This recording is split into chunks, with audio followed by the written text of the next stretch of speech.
it's a brand new world. No doubt about that.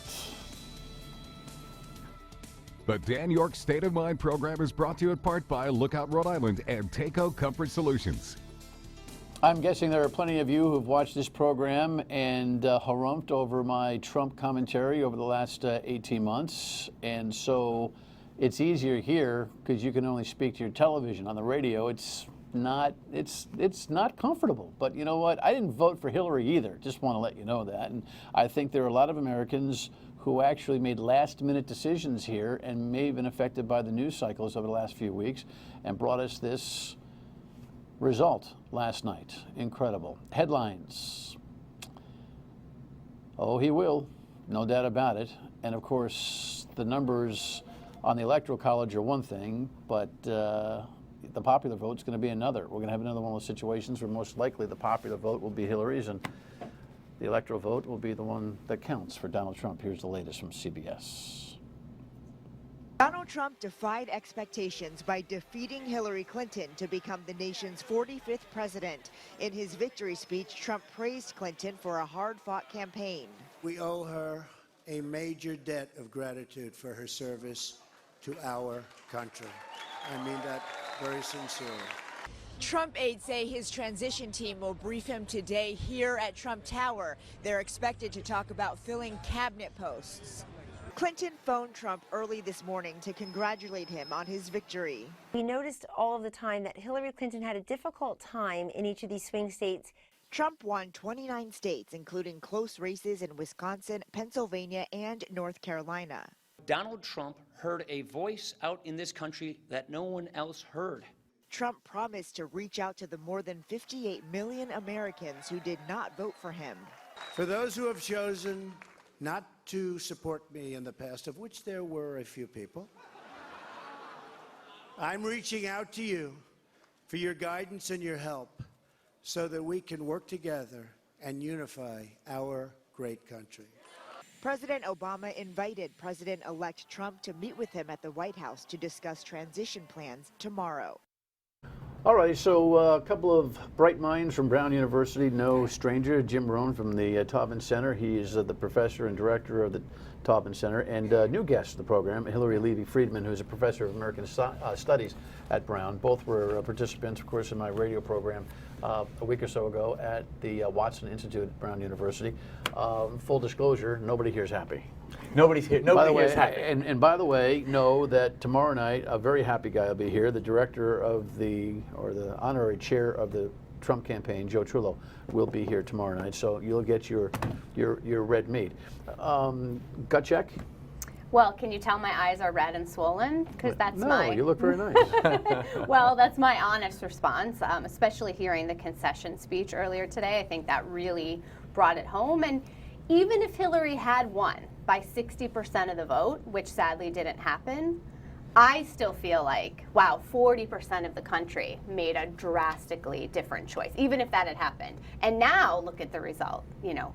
So as a woman, as an educated woman, honestly, I mean, I just find this very difficult. It was difficult to explain to my 4-year-old son this morning when he woke up. But we saw the sunrise, and we know that the sun rises in America, it rises around the world, and we will work to continue to hopefully better the world. Let me tell you something. The projected turnaway by your demographic wasn't there. There were more women that came out in support for Donald Trump than was pollable or expected. So this notion isn't,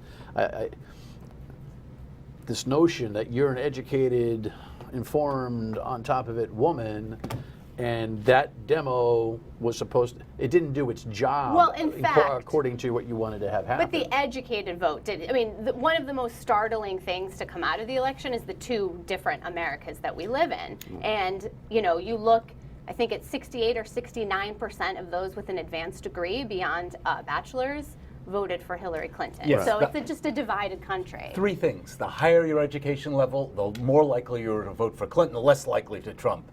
Where you live, that's the other really big one. 50,000 people or more in your neighborhood, you're a Clinton supporter. 50,000 or less, suburbs, rural, Trump, Trump, Trump. Yeah, it was amazing as the networks panicking as they were, and we have to admit, the liberal media bias that people perceive does exist. Because and then there's the shock factor. I don't consider myself a liberal media guy. I'm just a never Trump guy who leans a lot more conservative. I get lumped in because people decide to lump in, and this too will pass, as my mother, God rest her soul, would say. But watching the electoral maps, and they all are a high-tech program now, and the districts, and to watch them literally hope that Milwaukee and Detroit and Charlotte, and well, Philadelphia did its job. Almost. Well, to the expected 450,000 plus plurality. But the rest of the place went a way that nobody expected it to do in terms of Pennsylvania. But to your point, you would see masses of red and pockets of blue that have much more population that they were thinking, maybe she's going to squeak this out, which is what kept us up to 3 o'clock in the morning. Right. And the thing to remember is this is a sea change, it's a huge change in American politics. Trump will have a larger Republican majority in the House than any president from before Roosevelt. He'll have a big majority in the Senate. They've got 35 governorships. This is a Republican majority unlike any we've seen in the modern era. And Trump now owns the party. You saw Paul Ryan there paying his obeisance to Donald Trump. He owns the party. We thought there was going to be a civil war in the Republican Party. Now the question is, who are the Democrats and what do they do? Because for at least the next 2 to 4 years, Republicans are driving. All right, so let's hold off the where are we going to be to the next segment. Let's Kev, run Hilary from this morning, part of her concession speech. Not the outcome we wanted or we worked so hard for, and I'm sorry that we did not win this election for the values we share and the vision we hold for our country. But I feel pride and gratitude for this wonderful campaign that we built together. What I was wondering as I was listening to her today, whether there was any level of empathy, never mind sympathy, for Hillary Clinton, for those who voted for Donald Trump. In other words, and I don't feel it at all. My emails or my old buddies, most of whom are Trump guys, are pounding away. My listener email that's coming in here, there's a spike in the end zone disposition that seems to be apparent. And I thought she did a really good job this morning of wrapping this thing up the way it should be wrapped up. Bill, who is unconsciously guilty in all of this, he was a noose around her neck, let alone the noose that she puts around her own neck with the email server. Don't you agree? Well, there's a long history there, of course, right? And it's interesting because he could have been a positive. I mean, look at the economy during the first Clinton years, the only Clinton years now at this point. So that was a period of growth. That was a period of optimism. I mean, the whole narrative has been interesting, right? The discussion about the insider video, the comments that Trump made in the early 2000s about women, and people said, yeah, but Bill Clinton was no better. But we didn't have that on tape, and it was a different story. So, Bill is very complicated. He's one of the greatest campaigners of modern times, one of the greatest speakers. So I do think he was out there and generating a lot of positive energy for her, along with Chelsea Clinton. It will be interesting. We don't want to talk about the future, but what will Chelsea Clinton do? The way the Clinton Foundation has been run, which is provocative, and the kind of economy that the both of them generated from who they were in terms of speech payments and the like, you come back to haunt. I mean, the Clintons couldn't get away from who they were, and that's we always. It's so ironic because all of us were saying, hey, if it was another Republican candidate, they'd wipe the floor with Hillary Clinton.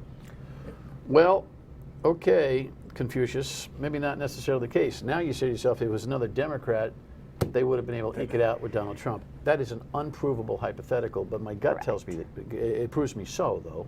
I feel that way. If it was Biden, I feel like he could have held on in some of that blue-collar territory. For sure. Yeah, but he speaks to that and doesn't have any baggage. This is not an election for an insider. We've known it all along. There is fire across the country. To have an insider who's played the game, I mean, Trump was right about that. She is an insider. I'll say one other thing about Hillary. You just said, I watched her this morning. I was pretty impressed. Every time we saw her, we were impressed. She was impressive in the convention. She was impressive in the debates. What Democrats are saying now is that Comey, when he brought the email thing back out with a week to go, killed her. The exit polls suggest that's right. The people who decided in the last week, not the last 2 days, but the last week, went overwhelmingly for Trump. And there's a sense that when it came up again, the email, the bottom just fell out.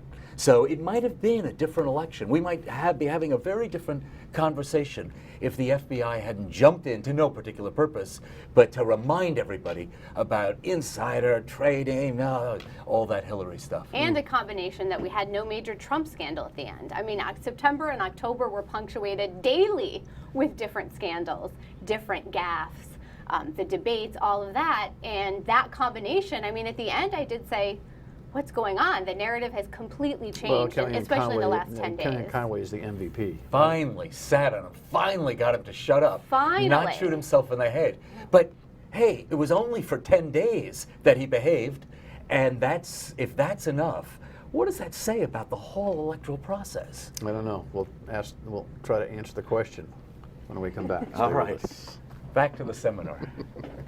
Oh, in the meantime, let me just tell you, here I was thinking I was breaking, but I just want to remind you that the folks at Cumberland Kitchen Bath Design Center, for those of you who are feeling do something a little heavy today, do something special for yourself. Get yourself a new kitchen or a new bath. For those of you who are celebrating, do something good for yourself. Get yourself a new kitchen or bath. The designers at Cumberland Kitchen Bath Design Center will come see you in your home, and I can promise you, like they did for me, the project will be beautiful, on time, and on budget. Check them out at cumberlandkitchen.com. We'll be right back. Are now all rooting for his success in uniting and leading the country. The peaceful transition of power is one of the hallmarks of our democracy. And over the next few months, we are going to show that to the world. I thought the president was also very effective today in the Rose Garden. I don't know how many people saw Hillary Clinton's scheduled for 9:30, ended up being close to 11:30 speech, and then the president, who was on time at 12:15 in the Rose Garden. He said all the right things, but immediately the networks afterwards played a series of cuts and comments that he'd made about Donald Trump for the last 2 weeks, and they just don't match up. They don't match up. Donald Trump's commentary, corrupt Hillary, doesn't match up to the concession speech. I don't care where you are on what side of the aisle and how you voted. There's got to be a sense of longing for some kind of authenticity about our political process when it's just so negatively toned until the vote is counted, and then all of a sudden everybody kind of kisses and makes up. It just doesn't feel real. This is a guy who has, for the first time in American history, we were just talking about this, first time, no experience whatsoever in the public sector, in the public service, never been a general, never been in an elected office. What he's uncannily good at is getting every camera in the room to focus on him. What's his agenda? Who knows? What's he going to care about? We have no idea. Talk to me about the authenticity. Doesn't it bother you a little bit on both sides of the aisle, zinging and zagging back and forth? It's not just this race, it's every race. I mean, what's particularly troublesome is that the children are watching. The children are listening. And we tell them one thing, what is this? I thought that ad was very effective, that they ran continually over the course of the campaign. The children are watching, whatever, with the kids watching the television. It didn't matter. No, and we say, oh, no cyberbullying, no. I mean, Melania's saying one thing, he's doing another. Unbelievable. We wouldn't allow. That's not how we raise our children. So how do we want to raise our country? How do we want our country to be? It's very disturbing, very bothersome. At least we live in a state where it's, people have made the choice and it's clear. And, across the country, what's interesting, too, is the cognitive dissonance between areas and states that voted for Trump, yet are voting for more liberal ballot measures and proposals. So, yes, the Republicans have this unprecedented majority, but in other areas, we're going in a more liberal direction. People want stuff from government, even those who profess to be, I don't even know what the term would be. It's not Tea Party anymore. It's anti-status quo, anti-system, still like to get theirs from the system. It's in fact, I think a lot of people are upset that they don't think they're getting enough from the system, and that those who are getting from the system are the enemy, and it's a very convoluted conversation. Yeah, the other people are getting stuff, I'm not getting stuff, and those other people are different than me. This is the first candidate, I think ever, whose great skill is mocking and belittling his opponents, and who has become a racial slur. White kids who want to mock non-white kids yell Trump, Trump, Trump. It's unprecedented. It'd be one way Well, to put all it. that may be true, may be debatable, but people are watching the show going, well, look at Dan having a nice little sob fest with the two bleeding hearts from Brown. I mean, that's the elephant in the room for the viewer right now. What do you say to that? At some point, how long does it take? 24, 48, 72 hours? How long does it take to kind of wake up and go, you know what? All right, let's see where the constructive nature of this thing is going to start. In fact, Donald Trump reportedly is going to the White House tomorrow to meet with the president for an initial let's get together type of thing, which I think might be an accelerated transitional meeting. You got to give the president credit for saying get on down here as quick as you can, right? Yeah. Think about the plus sides. We've had a populist alarm ringing. The sort of people in the streets, whether it's Occupy Wall Street or Tea Party or Trumpism or Black Lives Matter, people are pissed off. Trump saw that people were pissed off and said, I'm pissed off too. Hillary's running this campaign that no, America's great. A lot of people are pissed. And Trump got that, and he articulated it. And if you're pissed, you think, my guy won. What? Come on, wake up. Hilary, Morone, what are you guys talking about? He won. I'm pissed. Now I got a man in the White House. That's six. That's six. All right, I'm cutting you off on the P word at 7:30. It's six. Six is the limit. I think it'll pass the editors here, but I am confused how upset people are going to be when their Obamacare might be repealed. They say no Obamacare, but that's helping a lot of people. Well, the only thing about Obamacare is bothering people is the expense. Right. It's just the expense. There's nothing else about it that's bothering them. And when their kid who's 25 is now off the coverage, because that's not something that the Trump folks want to keep. Right. I do think portability and pre-existing conditions will still be in the mix. That would be political suicide for any party on either side to try, even for Donald Trump, to try to pull away. But what's funny about this race, and what's going to be interesting to see as we go, is how many of these conceptual promises that he's made, he's able to A, make good on, or really cares about. From the wall, will there be one? I would bet you $100 there won't be one. More than 100. No, right? Yeah. I don't think there will be one. No. I don't think he's going to get away with a Muslim ban of any kind of specificity. I don't think Congress and the good thinkers in Washington, who may be centrists to some, will allow that to occur, because it's going to have to be legislative and not just executive order. And then Obamacare and the rip away, as he starts to peel it away, he's going to start to think, oh man, what is it? Opening up state lines for competition is his only idea. I don't know that that's going to create the kind of end game that some people expected, which is a lot lower premium. So this could be a very short honeymoon. You're always making fun of the people from Brown and how they don't get stuff. So let me do that for a second. Well, I'm not, but I know what the feeling is. There's a percentage of people out there that think you guys, live in your own little petri dish. Well, see, we think that policy is everything. We keep saying this policy, that policy. You just laid it out really very nicely. For a lot of people, it's the symbolism of who's in the White House. You're a black American. Having Obama there meant the world. Didn't matter what he delivered. And now rural America has their guy in there. Solino Zito from The Atlantic wrote last week, the press takes him literally but not seriously, meaning Trump. Yeah. His supporters take him seriously but not literally, your point. That is it. That is it. They don't, it's not like his supporters are going to say, oh, you promised X, you didn't get X. And I have to admit, my critical commentary has been on the literal level the entire way. He's saying this, you can't buy that. He's promising this, how is that going to happen? This is impossible, think this thing through. Yeah. Even beyond the policy questions, when the grab them by their P word video came up, he didn't really mean that.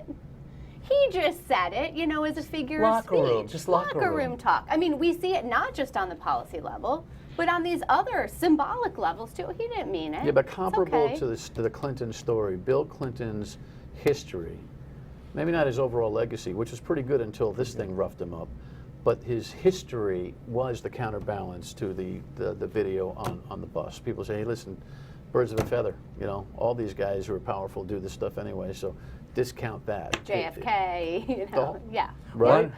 One out of 3 presidents, we think, had affairs. But to hear it. Is that pollable? To actually hear it. It's 1 out of 3. You just have to trust me on that. Pollable data. When we come back, we'll touch base on what happened here in Rhode Island. And Rhode Island, by the way, landslid for Hilary, and so did Massachusetts. we have in mail ballots, we will get an overwhelming percentage of that. Conservatively, very conservatively, I know that we're going to be up minimum net of 300, so we won the race. All right, so Nick Mattiello loses by 147 votes, the House Speaker, to Steve Frias, both of whom we've had on this program in the last week. Headline here tells the story about this mail ballot thing, and here's what Steve Frias had to say about the mail ballots coming to get him in a couple of days. I think it's still open, and if you're ahead about 150 votes like I am, how many absentee ballots are there out there? 500, 800? We'll find out. It's much better to go in absentee ballots ahead than behind. I don't expect acute analysis from you folks because you're 36,000 feet generally, but I will tell you my intel tells me that Mattiello probably has the mail ballots. It's perfectly legal, and we'll spend some more time analyzing how that happened tomorrow when we focus a little bit more locally. But what's really tin-eared is when the House Speaker promises he's won when the vote count shows he hasn't. Not good. This is in the great tradition of boss politics, isn't it? Right. I got the mail ballots all lined up. Now, that's not what he's saying. We know what he's saying. He's got a ground game. He's got history in the district, and he's embarrassed. But you don't say it. Right. Right. Right. But a more positive spin on this is that every vote counts. And we see this here, and it matters that you get out there, and it matters that you vote. Yeah. Because, you know, look how close this particular election was. Look at other elections across the state. Very good point. Nice positive spin. People need to know the history of what happens traditionally on these nights. The Speaker does his party, Or and then hers and then someday. or is or her party, and then goes to the State House, and the caucus starts. I mean, it's an informal caucus, but they're all vying for majority leader, this and that. And by the way, John DeSimone, the majority leader who did his write-in campaign, fell on his face. He got less than 200 votes or something like that. So that was a big fat joke. So he feels the pressure of getting the party started when he doesn't have, he doesn't have it all put together yet, although they're confident they do. And of course, here's John Taylor real quick from the casino talking about not yet ready to party. So, I think we'll have to wait for the beginning of the next chapter. I think we're ahead about 260 or 270 votes, and I understand there's just over 800 mail ballots. Now look, Labor supports that casino. I don't know if they also know what the mail ballots will look like, but that thing's not done in Tiverton. If Tiverton says no, there ain't no casino there. Quick thought on that? Yeah, it's once again the mail ballots. But that's a nail biter too. Huh? Yeah. And also they spent so much money on the vote yes. I mean, all the commercials, all the airtime. For it to be that close is quite a shock. Well, people worry about their own quality of life. You know, it's easy from Greenville to say, yeah, go ahead and put the casino in Tiverton. Yeah. It's a whole other story. If it's local. Yeah, not in my backyard. Come back. You and I have lots to talk about on other issues. You'll have to stay tuned for a future show on that. And always good to see you, Always Professor. good to see you. Appreciate it. Final word and we come back. Stay with us. Listen, to the victors go the spoils, no doubt about that. And I can predict that State Representative and Honorary Chair of the Trillo campaign, Joe Trillo, will be beside himself when he comes in here tomorrow. And so for those of you who are beside yourselves and spiking the ball in the end zone, you'll want to be tuned in tomorrow night at 7:30 midnight on Fox Providence, 7:30 at MyRI TV and Fox Providence. And of course, we're still having great dialogue on the radio at 3 until 6 on WPRO. I'm honored by your presence. We'll see you tomorrow.